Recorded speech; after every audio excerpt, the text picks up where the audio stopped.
It's time to take command with former NFL tight end Logan Paulsen and former Commanders beat reporter Craig Hoffman.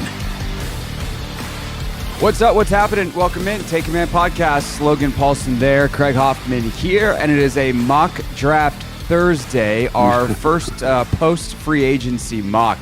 Logan, we're post-free agency, which technically, of course, free agency doesn't end.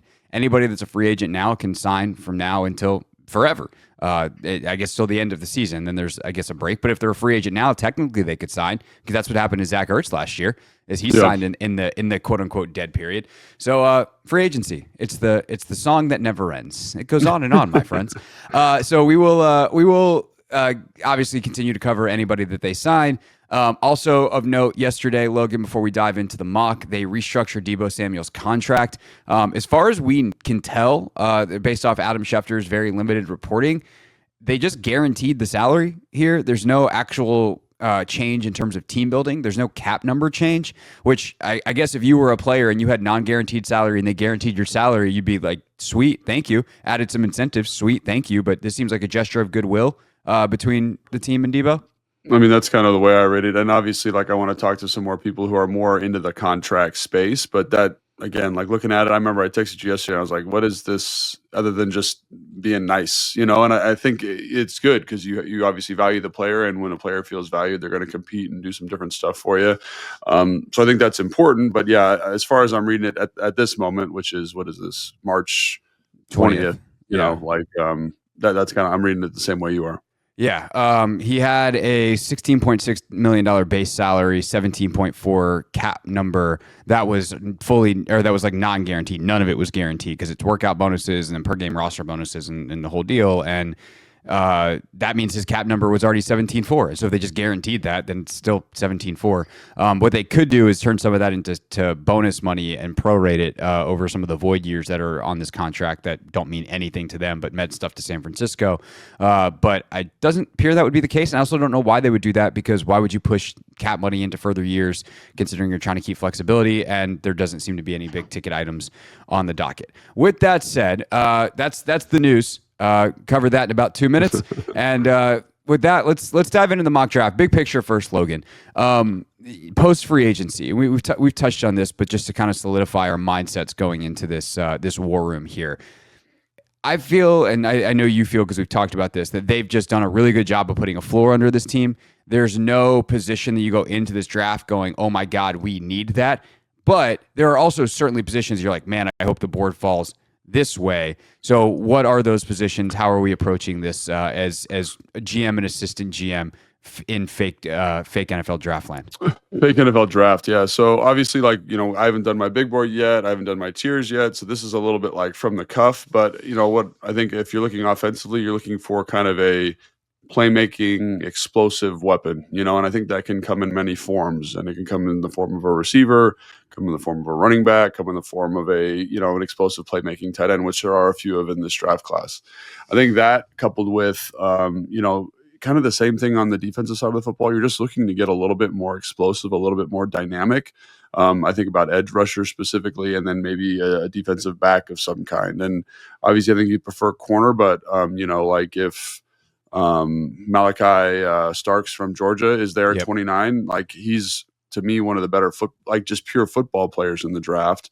And I think he would be like a tier 1 or tier 2 player for me. Obviously, I haven't done my board yet, but I think I'd look at that and say, okay, like, I would probably take him at 29, even though like our needs, you know, might be at corner specifically. So again, like, that's kind of where I'm looking right now, is just get a little bit more explosive on both sides of the football and just add talent, I think is the way I would look at it. Not that the team isn't talented now, but just kind of blue chippers. How do they characterize it on the Athletic show that we listen to? It's like it's Blues, like Reds. Yeah, Reds. Yeah. I think that you're looking for a couple of, I don't think there's a true blue chipper in this class, but you're looking for a bunch of Reds. So like kind of those starter plus type guys. And I think you'll be able to find hopefully 3 or 4 of them in this class. For sure. Other disclaimers, other reminders, other whatevers before we get going here, because I agree on all the position stuff, so I don't need to say it again because Logan's very smart and he said it very well. The point of this show is entertainment and discussion. The point is necessarily not actually the pick; it's the discussion leading up to it, which I think is good to keep in mind, because we are going to be aggressively looking to trade down here at the end of the first round. I will go ahead and tell you that from our draft strategy meetings. One, because we think that is a very viable thing for the Commanders to do. I think they're in a prime spot to do it, both in terms of how the board may fall and where they're picking, and their current needs. They've got 5 picks this year, 5 picks next year. If they can recoup some draft capital, that would be very, very big for them. So we will talk through any decision. And I would just remind folks that the discussion about the decision is actually the entertainment, is actually the information, not so much the choice we try to make. But we'll try to be as clear about what we would truly do as possible. And then also just bluntly, like making 2 picks in 3 rounds is not very exciting. So we're going to try to acquire ourselves a 3rd round pick and see what we can do on that front. Any other things to talk about here before we go? Our goal here is 3 rounds. We're going to let obviously the simulator pick for the other teams. We will right before the draft do a full first round mock where we pick for every team. But this is the Commanders podcast, so we know a lot of folks wind up finding this on YouTube or wherever, just in the mock draft universe. But this is a Commanders show, and so we're going to pick for the Commanders. Other than that, any other disclaimers or reminders before we get going? No, I think that's it. And I think, like with the trade thing, we'll have this conversation in more detail when we get to the pick. But, if you can trade down, you should trade down. But I think that's the hard thing about picking at the end of the first round is sometimes there's no dance partner. So you got to kind of stick and pick. And I think that's another conversation we'll have in that moment as well. So for sure. So without further ado, ladies and gentlemen, we've entered the war room. We're going to use Pro Football Network Simulator today. That I was playing around with a couple of them, and I think that this is the best one that seems to match a lot of the other mock drafts so far. Whoa, that's a fun one. I say that, and then all of a sudden, Armand Membu comes off the board at 2 to the Cleveland Browns. In the last one I did literally 5 minutes ago before we started, or I guess 10 minutes ago before we started, he went like 15 in this one. But he'll be off the board by the time Washington picks.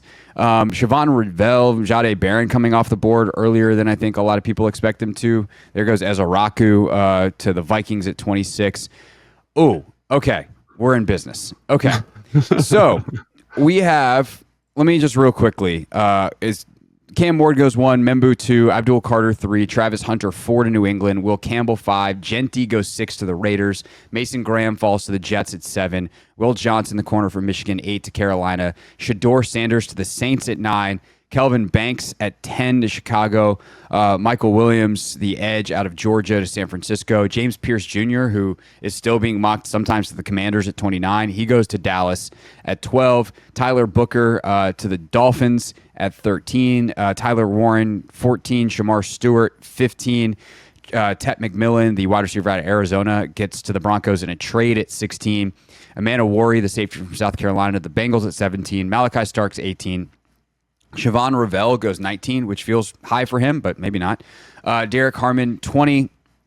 Barron, 21. Jalen Walker, 22. Matthew Golden, 23. Josh Simmons, 24. Jihad Campbell, 25. Linebacker out of Alabama.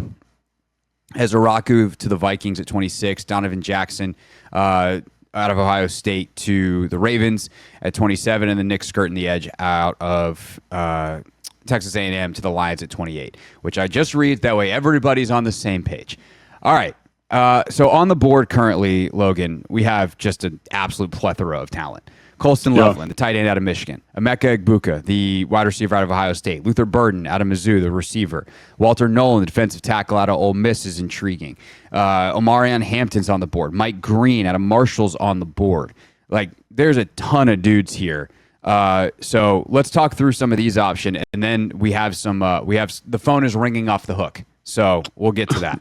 Yeah, I would say this is really interesting. Because I think Colston Loveland, depending on the mood and depending on what film I watch, is the best tight end in the class, and I think he's, obviously, kind of 1A, 1B with Tyler Warren, just kind of, again, on the day, like what I'm looking at, which film I'm watching. But I do think Colston Loveland, at least for me right now, has a slight edge over Warren because we talked about, adding explosive playmaking to an offense. And I think of all the tight ends in this draft, I think, Warren's going to be this kind of blocking Y with pass game upside. Think kind of like Rob Gronkowski utilization. I do think Colston Loveland is maybe the third best pass catcher, fourth best pass catcher in this class. Like, he is a mismatch weapon in the way that Zach Ertz is. And so I think about bringing that into the offense. You don't need it, but it is a really dynamic weapon. And I think kind of foolproofing you, kind of, as Zach is going to be playing on 1-year deals for probably the foreseeable future of his career, like, that's really interesting to me.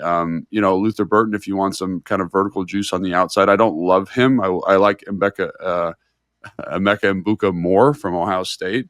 But again, Mbuka is more of a true slot. So it's like, well, what do we want to do here? I think, does he fit the offensive vision of Kliff, especially with Debo being on the team? I'm not sure. Walter Nolan is a guy that I think fits kind of what Dan Quinn wants from a defensive tackle, a tremendous get-off. Kenneth Grant from Michigan State's that big, hulking, athletic freak, and I actually think this is a really good spot for him here. He's just one of the freakier dudes in the draft, not always playing to the film, but I think that's a really interesting kind of collection. And Mike Green at 37 seems a little bit low to me.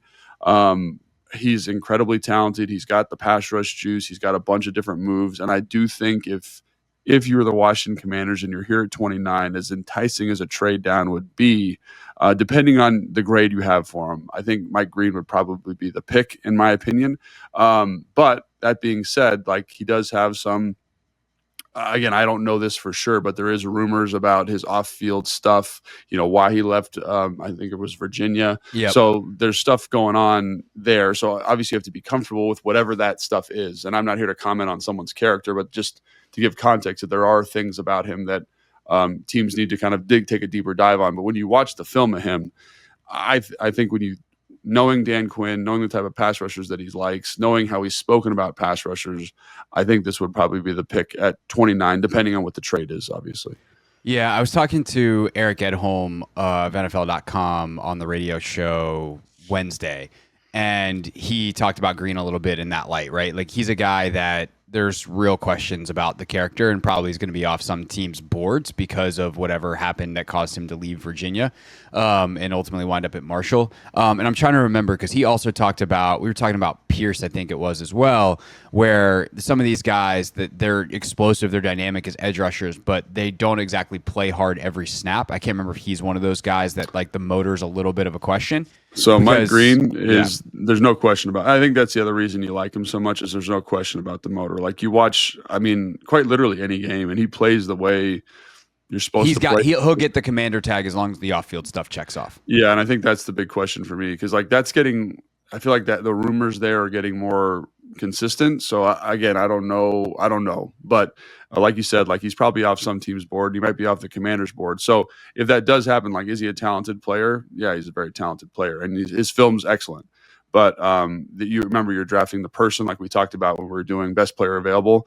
And I think that's just something to consider here. And probably a good reason why he's available here at 29.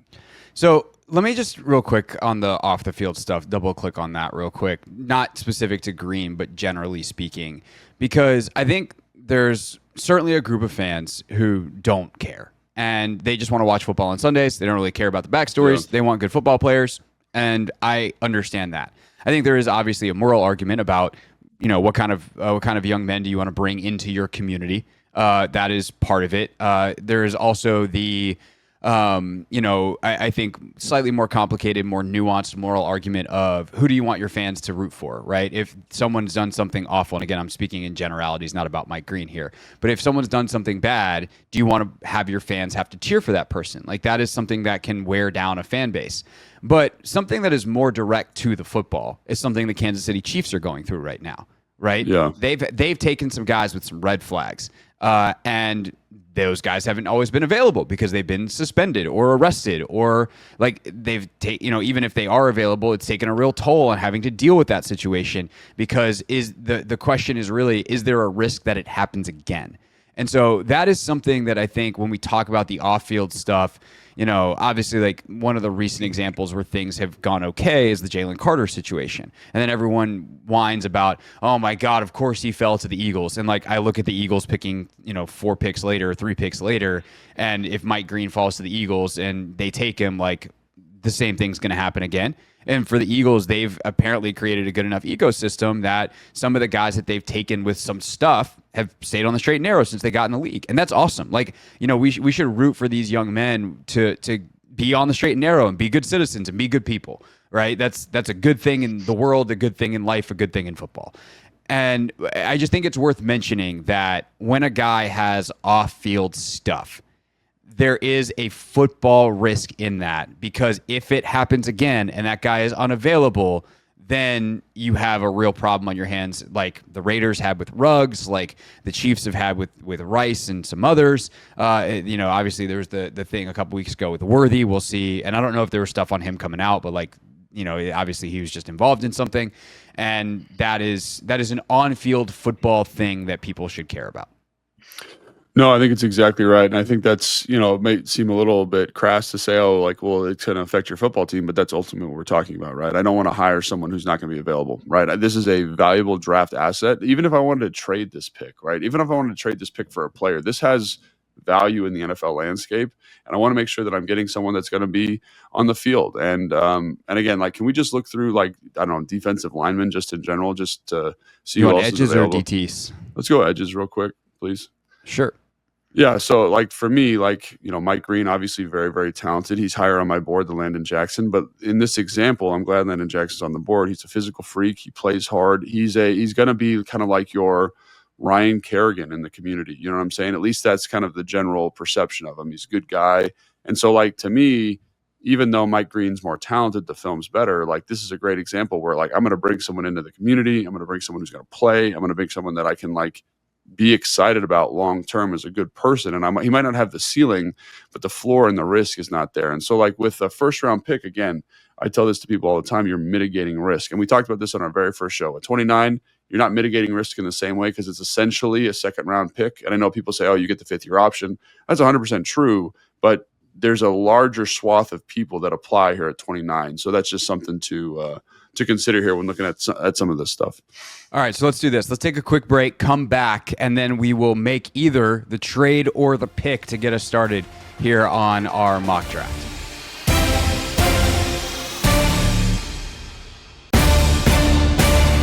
Mock Draft 2.0 here on Take Command. Logan Paulsen there, Craig Hoffman here. Commanders on the board at 29 as we pick up here, Logan, and ring. Haven't done that in a while. Trade phones ringing off the hook. We got currently 3 trade offers thrown our way in the Pro Football Network trade simulator. So we have pick 29, pick 245 on the board for Washington in exchange for Tennessee's pick 35 and 103.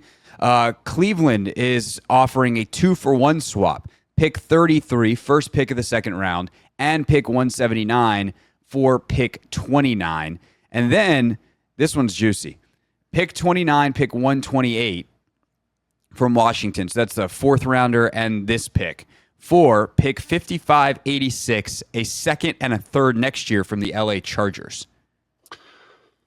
That is a very juicy proposition, but you are kind of getting pushed down pretty far there. And I think when you're trying to accrue draft capital, this is obviously the most appetizing of the trades, at least it seems like to me. But you get back to a full complement of 7 picks next year, and you get back to this year. You're just moving up from 128 to 86. Although you are now picking twice in the final, 6 picks of the, or final 10 picks of the second round this year, because you go all the way down to 55. Yeah, and so, okay, this is an interesting kind of proposition, because I think Colston Loveland is special, right? I think Mike Green is special. I think Kenneth Green, I don't know if he's the right fit here. I think athletically he's special at this spot. Now, when you're thinking long-term team building, however, is this someone that can you go to the offense real quick while I'm talking here, Craig? Thanks. Sure. Is the thing that I come back to is you got to think about building the team long-term, and getting all of that draft capital back for next year, I think is insanely valuable also. So even though you're picking at 55, which is very, very low, I don't know. It just seems like there's so much value there for the following season in terms of recouping draft assets. That I don't know if you can pass that up. That's 4 picks, right? For really kind of just a swap of 2. I don't know. And so that's something I would look at there, is just kind of say, is one player worth all of that? And the answer is I have no idea. I don't know if I feel great about it. This one by Tennessee feels a little bit more appetizing to me, because it's, you trade down to the 35th pick. There's still going to be a good football player there. Yeah. And you get pick 103. So you're kind of trading back in. Is that into the third round? That is the first pick, I believe, of the fourth round, which I think is probably pretty good value. So this one's, to me, probably a little bit more interesting. Yeah, I would say the Cleveland offer to me is not that interesting. You go back 4 picks and you pick up just late 4th, early 5th rounder at 179. Like, actually, that's gonna be a 5th. I'm not that interested in that. The Chargers one is mega interesting. I just wish, but like, it's also then, could you maybe trade up again? Could you package 55 and one of your 7ths to go up into the 40s? Like, this is where, like, I don't think we're going to do that for today. We're not going to be pausing the draft and making trades, although I guess we could. But this amount of flexibility is good. Here's what I'm also curious about, though. Could we counter this Tennessee offer? And could we get their third? Like, I'm more interested in their third next year than I am this pick 103. Oh, really? Yes, why is that? Because they're going to be bad again. And if that's the case, and typically future picks are seen as less valuable in the formula than current picks, but we need picks next year too. Like, we've only got 5 picks next year right now. Yeah, so I'd probably go, honestly, like, based on this and based on the draft board as it currently stands, I'd probably go with the Chargers offer at this point. It's just so much draft capital to move. I mean, you can counter offer this Tennessee thing, but that's pretty tremendous. You just want to go with the so you would like 20. So if we're giving 29 and 245, which is our last 7th, you'd prefer the Chargers offer to 35, so we stay up fairly high. Like, at that point, we're still getting probably either Loveland, Igbuka, Burden, Hampton, Green. Like, we're getting one of those guys. Yeah. And then their third next year, which is not as fun for our little show today because we're not going to do a 2026 So the crazy thing is, with Tennessee, you get the second, or with the Chargers, you get the second and the third next year.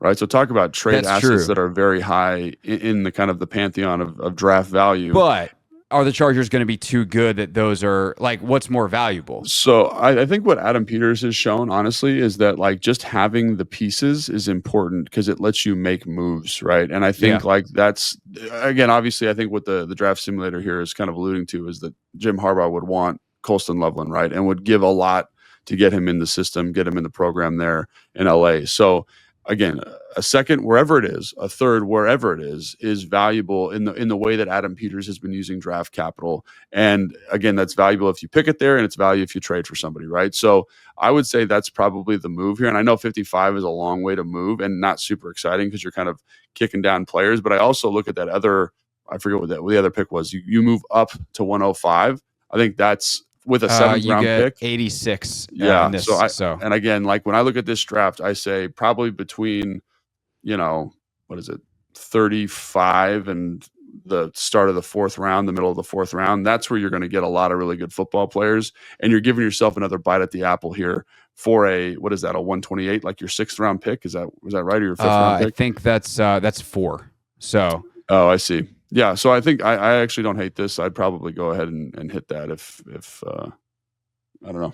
How do you feel about it? No, I feel good about that too. That also, frankly, for our purposes, this is reading the stage directions a little bit, but that allows us to make 3 picks. So we're gonna do it. So but I also genuinely think, like, unless you love someone, and also, you can trade back up again. If all of a sudden, let's say Igbuka starts falling and he's out there at 38, and you're like, well, shoot, we didn't expect that. Let's go up and get him, because now you got some extra picks. Like, let's just take that 86 or maybe 90, whatever that is. Or I guess they don't have that one anymore because they traded it. So I guess we still only make 2 picks here. But or no, we have 61. So, like, there are ways that you can maneuver here. So we're gonna accept that deal, and then we're gonna kind of keep an eye on this here. So Igbuka starts falling. Oh, there he goes. Amarion Hampton still top player available. Let's pause this at 40. Oh, so okay, Kenneth Grant, Walter Nolan. Is there a chance they would trade back up for one of those guys? Yes. If this is currently where we're at, and the Bears are on the clock at 41, are you making calls about Amarion Hampton, or is hey, it's a running back in a running back heavy draft? And is there anyone else that as I go full availability here, is there anybody else that's intriguing you at this point that might be worth trading up for? At the moment, no. I think at this point, I would just let the draft come to me because, again, I think there are good football players. Like Azareye'h Thomas is the 55th player on the board. Alec Alamanor from Stanford, the wide receiver, still on the board. He's him going late one in some mocks. Yeah, and again, like it depends on how you have these guys rated, but like there are good football players here. Like Marcus Bowe is on this list, right? Darren Porter's on this list. Like Quentin Junkins is on this list. Like there's good football players here. So unless there's someone that I'm dying to get, like I said, I actually believe that, after kind of that 35 to whatever, the start of the fourth round, there's good football players. So I think when we're picking at 55 or when the Commanders are picking at 55 in this trade, you're going to feel really good about who's ever there. And I would probably just let it fall, like quite honestly, because again, like there are good football players that can help your team and get you better. So I'd probably just let it ride, I think, at this point. Yeah, for sure. And by the way, Logan, remember in this mock draft, we are the Commanders. Yeah, there's no need to separate between the Commanders and us. We are the Commanders. What? Thanks, Doug. All right, continuing on. So I hit, where was the pause button? The resume draft. There we go. There goes Jaden Higgins, Travion Henderson. There goes Amarion Hampton to the Cowboys. Ugh. Your guy Schlesinger from UCLA comes off the board to the Colts. And here we go, coming up at 55. So, that's intriguing. We're not just going to trade down a million times, but I'm not going to lie. I'd be kind of enticed to get the Giants third rounder next year because I don't think they're going to be any good. I'm with it. But so we're going to make a pick here. Yeah, a couple of names that came off the board. Obviously, Jackson Dart was really interesting. Landon Jackson came off. Ariante Ursary came off. Carson Schlesinger, the linebacker, came off. Amarion Hampton came off. Travion Henderson, I know a lot of fans have kind of targeted him. Like, that would be a piece. Maybe I haven't done my full running back evaluations yet, but like that would be a piece that I think would be interesting because he's so explosive. But again, we're here, we're picking, and I think there are some really good players like Jonah. I can't even say his last name. Jonah S. From Arizona, the guard. Savanaia. Is that what we're going to go with right now? No, I'm not going to say it again. And when Dane drops the beast and it's got the pronunciations, I will say it then. Yeah, like I think he is going to be an excellent guard. Like the way he moves, the way he uncoils from his hips, like he played tackle at Arizona. Like I think that would be an excellent upgrade on the offensive line. And you don't have to make that pick again because you brought Laramie in. You're going to move some people around the front. But when I look at him, he's wide body. He's got good length. He's got 34-inch arms. He's 335 pounds, something like that, and he ran a 4.9. So he's got some athletic juice to him. And so the fact that he's here, I would definitely kick the tires on that.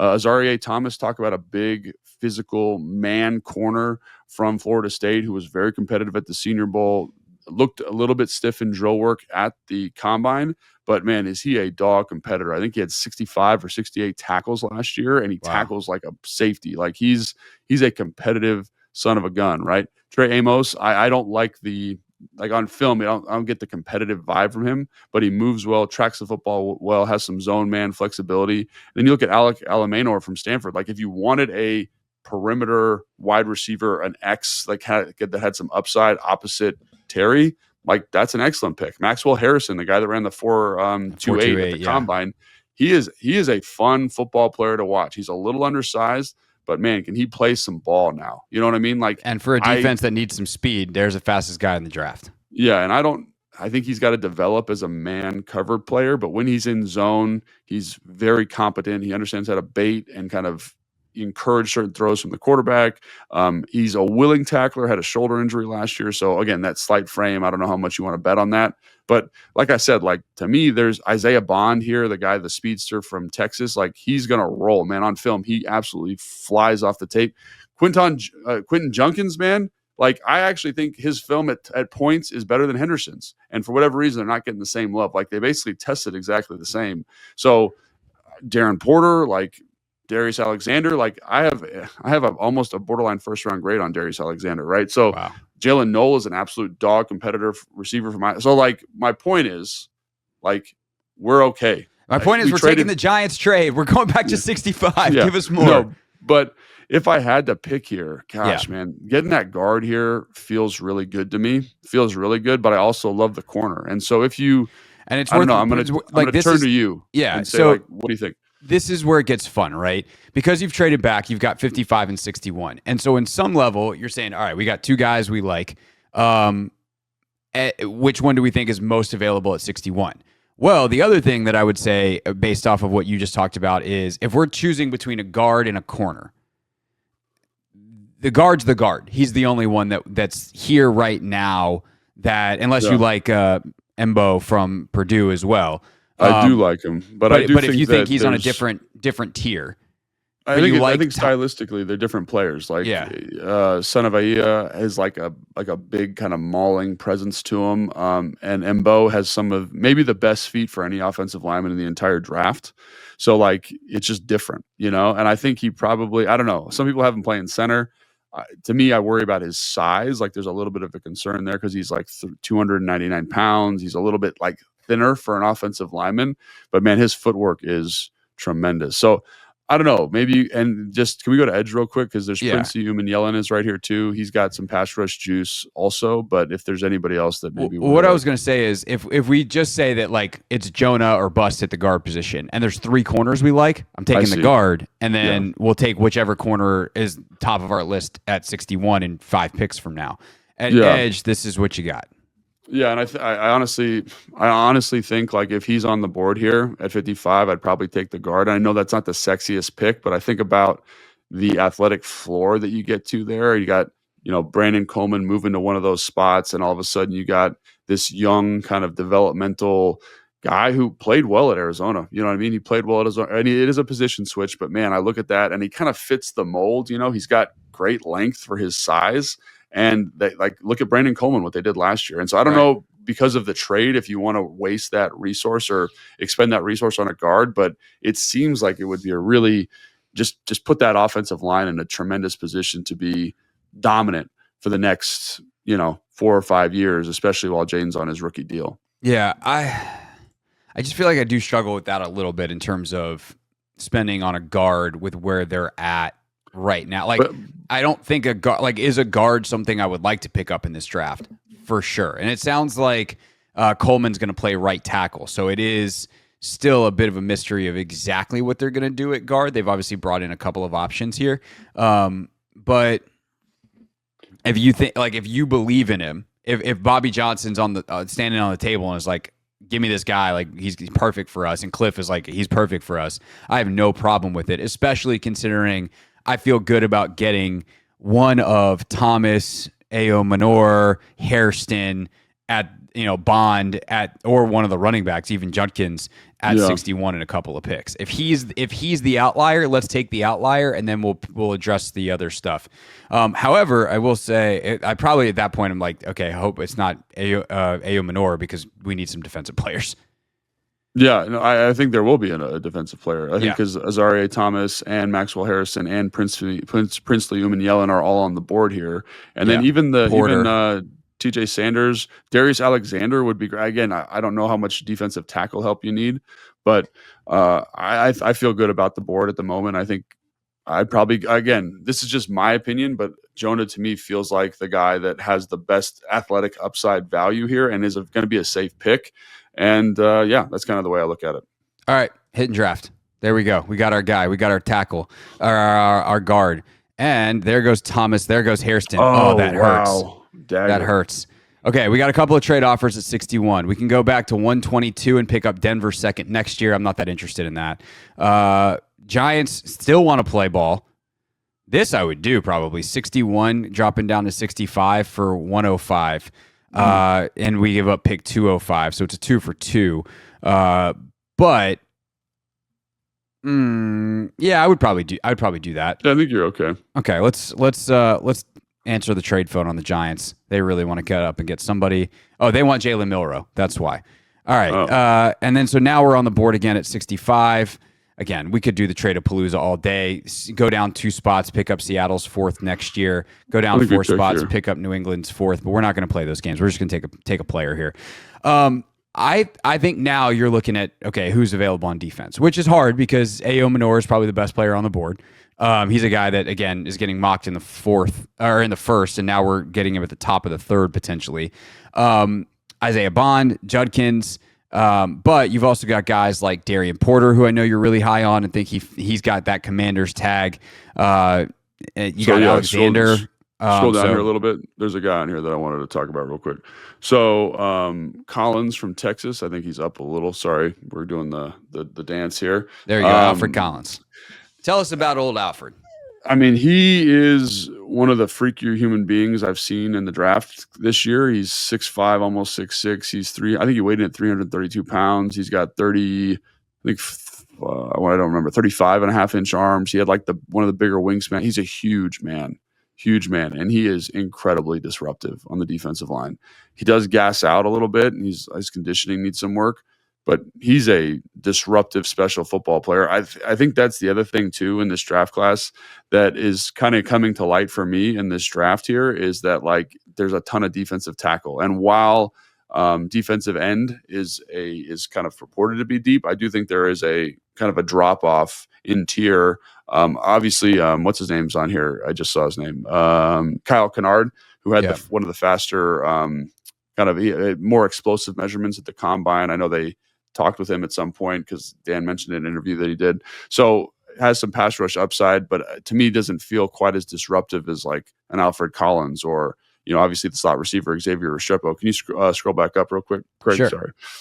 You still got Darius Alexander, who's your guy. You said you have a borderline first-round grade on his defensive tackle. He's an absolute maniac. He's a big, strong, kind of long-arm dude that kind of wins with power. He's older prospect, 26 years old, so I don't know how you feel about that kind of as like a developmental piece. But Darren Porter, again, in terms of like a long kind of athletic freak, the film's not always there for him, but like he's one of one in terms of athletic profile in this draft. So to me, it's like, and also, I wouldn't hate. This is the 3rd round. I wouldn't hate drafting Quinn Junkins at this point either. So the thing I'm a little bit disappointed about is, when we traded out of that spot or when we took the guard, is I really like Azareye'h Thomas, and so maybe we should have flipped those, gone Azareye'h Thomas, and then waited for something here because I don't think there's a strong edge here, and I don't know. Can you go to corners real quick? Let's just look at the corners. Sure. I think the other thing to remember too is like, all right, in the 5th round. Often you can get guards, and maybe that would have been the other thing that we should have said out loud and considered is like, okay, if we don't get this guy now, can we get a guard later that we still like, maybe not as much, but can we get that later versus Thomas, who's a little more unique of a guy at that point at 55? Yeah, and again, like I think so I will say Jonah is a special physical specimen. He's 6'4" and 1/8. He's 324 pounds. He's got 33 and 7/8 inch arms. He had 29 inch vertical. He ran a 4.96 at that body weight. Like special. He's a special dude. So like if I'm getting the guy that's going to be a cornerstone of my offensive line moving forward, and I do feel that way, and I do think there's less risk associated with offensive linemen.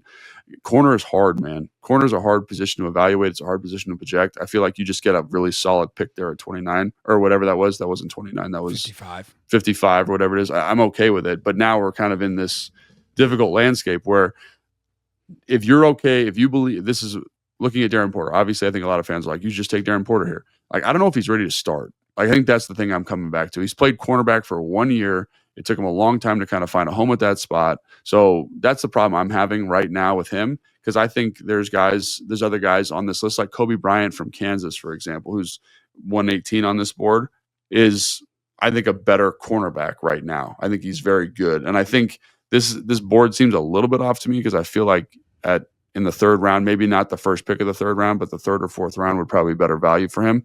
But just to give you like a conversation there. And I think if you go to defensive tackle, there are some really good defensive tackles, I would assume here also. Yeah. Alfred Collins, Omar Norman Lott. I love Omar Norman Lott. I love that dude. Darius Alexander is a beast. Alfred Collins is a beast. Like there's 3 absolute units here at defensive tackle. So I'd be comfortable with any one of those 3 guys. I'd be a little on the fence about Darren Porter, partially because I think he's just more developmental than people want to acknowledge.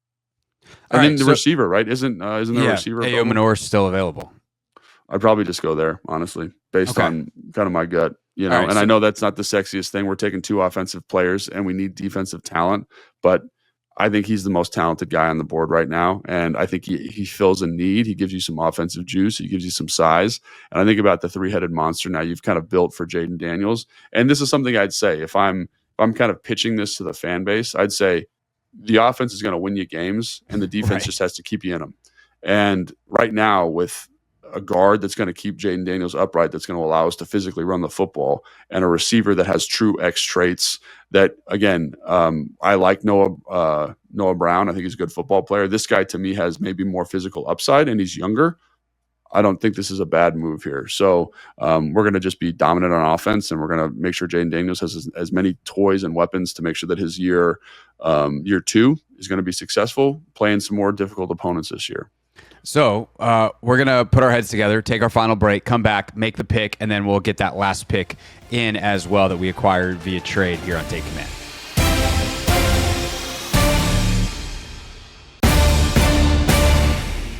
Wrapping up here on Take Command, Mock Draft 2.0. We're on the board at 65 after a trade with the Giants. And it kind of in some ways, Logan, is like what happened at the top of the second round last year, where you just look at the board and you're like, well, there's one guy left in that tier, Johnny Newton. Let's take him, even though he's not necessarily the biggest position of need. And considering all of the Commanders' receivers pretty much outside of Terry, and although Terry currently is on the last year of his deal, he'll get an extension soon, they don't have a lot of long-term contract sign up in that receiver room. I think even though defense is really kind of where we wanted to go here, Alec Ayumanor out of Stanford, he's the best player left on the board. So we're going to follow our philosophy and take the best player on the board. So draft. We did it. Alec Ayumanor. Judkins goes off the board next. There goes your guy Collins as we work our way down into the 80s where we have this other pick that we acquired from the Chargers. Again, we also now have a full complement of picks next year in this trade because we acquired a second and a third as part of that trade for 29. Oh, look, the Chargers want to give us our pick back. They want to give us their fourth next year too. So we'd have their second, third, and fourth next year for 125, 128, and giving up this pick and 245. They literally want to give the picks back that they did earlier. We're gonna reject that offer. No, we're picking at 86. And this becomes easy because your guy Darius Alexander, who you said has a near first round grade. And he's still on the board. It just feels weird. It feels like redundant, to have all these really good defensive tackles, and he does have some inside-outside flexibility. I also absolutely love Omar Norman-Lott, and I don't think he'll be here. At least he wouldn't be if I was doing this, right? Either one of those. What's different stylistically between Alexander and Norman-Lott? Omar Norman-Lott, man, he's got this, he's kind of like a sawed-off body. He's like 6'1.5", and he's like 315. He's got long arms, and he's just got this great feel for turning pads and running a little cross chop, wiper, a little stutter to inside move. He's got a nice stutter to power. In terms of eclectic pass rush moves and juice and just being disruptive, he's disruptive. But the problem is he only played 20 snaps a game because of how Tennessee rotates defensive linemen. So it's like hockey rotation every series. It's here's four new guys. Darius Alexander, I have a little bit of trepidation. I like him a lot, but he's not that refined. He's big. And he kind of got away with at Toledo just being bigger and more athletic than everybody. And I will say NFL offensive lineman will be I don't know if you're that dope because I'm going to eat you up real quick. So that's my one concern is he goes to the Senior Bowl and looks a little bit not like a guy because he had a really good week, but I don't think the ceiling was where we thought it was going to be for him. So yeah, both those guys are great. Are there any defensive backs available? Let's talk about that real quick. We can definitely do that. Dorian Strong, top guy on this board. Kobe Bryant, again, spelled Cobee, if anyone's going to look him up, by the way. Kobe Bryant is available. And then at the safety position, you got a couple guys as well. Latham. He's a good football player. Ransom, Billy Bowman. Yeah. Billy Bowman, safety out of Oklahoma. That's just an all-name team guy right there. I mean, I think he had 9 interceptions last year, Billy Bowman, so a guy that gets the football a lot. Sebastian Casher from Iowa is one of the more physical tacklers in the draft. Lathan Ransom is a downhill kind of knock your face off kind of player. So lots of good football players here. Interesting. This has been really interesting to me going through this process because I thought this was a deeper cornerback class in terms of guys that I think could make a difference right away.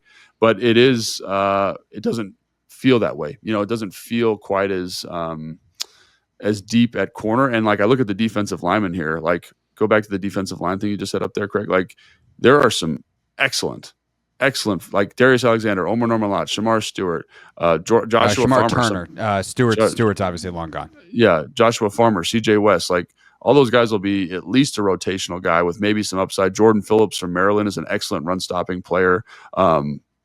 Dude, like lots of good football. Hey, edge, yeah, go down. So this is one that I would probably balk at. Oladejo from UCLA. Did you see him? Yeah. There is no chance he goes at 183. Absolutely no way that happens. And so is 86 too rich? Like what range are we talking about? Dude, no kidding. He is one of my favorite players in this entire class. He plays like every play is a car accident. He's got this tremendous competitive toughness. Like you watch him at the Senior Bowl, man, and he was, in terms of leadership, in terms of toughness, he played off-ball linebacker at Cal, transferred to UCLA. First 6 games were off-ball linebacker. They moved him to edge. He plays with a Frankie Louvu level of reckless abandon. He's a little bit bigger. He's a little bit heavier than Frankie. He does have some stiffness to him, which makes you a little bit worried. But holy cow, man, is he a fun, competitive dude. I'd take him at 87 or whatever, 86. I would take him here in a heartbeat. Like, I love this football player. And I know he's at whatever this is. 183 on their board. Yeah. So scroll up a little bit. Let's just talk about the other guys real quick. Jordan Birch is one of the biggest kind of enigmas to me in this entire draft class, right? Because he's 6'6", he's 297, he moves well, but he doesn't always bring the juice. So I get a little bit worried about that. Jack Sawyer to me is a guy that plays hard, is a little bit short, a little bit like lacks arm length. I don't understand Jack Sawyer as a player. I don't understand why people are so excited about him, because to me the film doesn't support the hype. He went to Ohio State, right?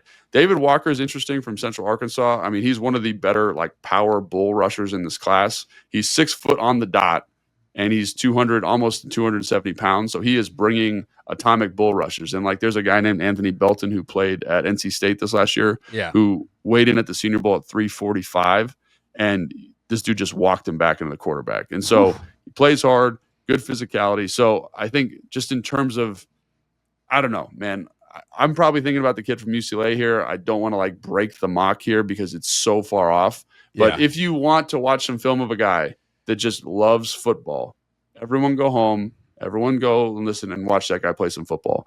But I don't know. How are you feeling about the rest of these guys? I kind of like the idea of Norman Lott, to be honest. Like, dude, I know they have Kinlaw long term. I know they have Newton. Well, Kinlaw long term, right? 3-year deal, really 2 years of guaranteed money. So like after next year, we'll see where Javon Kinlaw is.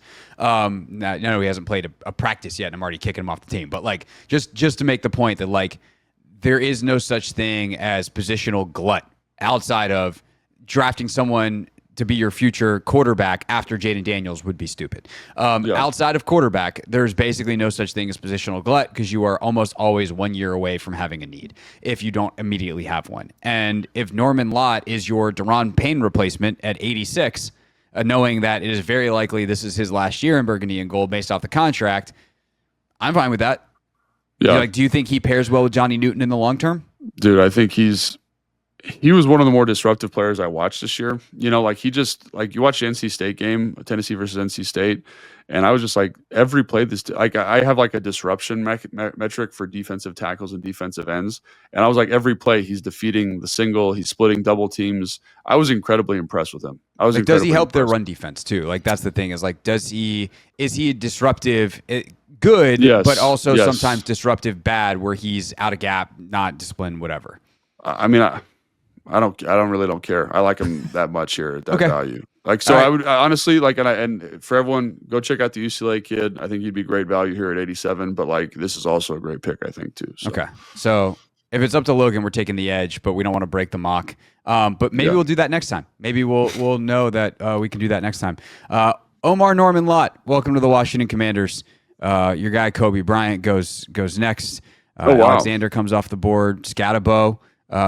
So as we there's Anthony Belton. walked back into the quarterback, right into the Chiefs' offensive line.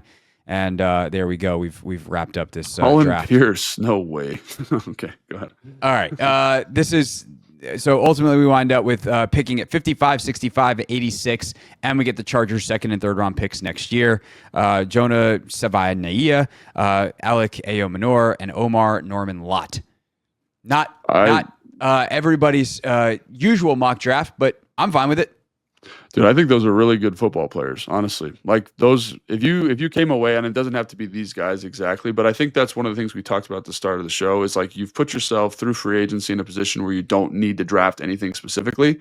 Obviously, you want to draft an edge, and maybe trading out of that 29 spot was a mistake. But I do look at the 2 picks we get for next year. I look at getting a cornerstone type guard here in your offense. I look at a guy at Alec Ayomanor who plays the way you want a Commander's wide receiver to play, and Omar Norman Lott, just a tremendously juiced up pass rusher on the interior. So I love this because I love maybe that's my bias. I love all these guys. That's why we drafted them. But I think they fit what you want to from an offensive identity, and I think they give you some juice from a pass rush standpoint. And then obviously, like if we come out of this thing and there's no edge rusher or whatever hypothetically happens here, again, I would probably take the kid from UCLA at 86. Yeah. And maybe we should have taken Thomas at 55. Yeah, we could have. But either way, you're happy with it. They're in the same tier, right? So I think you feel good about it. And I have a hard time with corner just because I think there's a lot of risk associated with it. But I think this is a good draft, in my opinion. All right. Well, we made the rules. We also made the picks. We're also making the evaluation. So great job, us. Excellent work. Excellent work out of us. That's our show. We've got a couple of great mailbag questions in for early next week. Excited for that. But if you want to keep submitting them, at Hoffman.sports on Instagram or go to hoffmanshow.com, use the contact link, and you can submit your questions there. And then we're working on some fun stuff for next Thursday as well. So enjoy the weekend. Enjoy the NCAA tournament if you're into that. Enjoy whatever else is going on this weekend in the world of sports if you're not. And we'll see you early next week back here on Take Command. Thanks for watching this clip of Take Command, which has a brand new home. That's right. You can watch on YouTube at the Team 980. You can also listen to full episodes in the free Odyssey app, which is now enabled with Apple CarPlay. So we'll just, follow you around.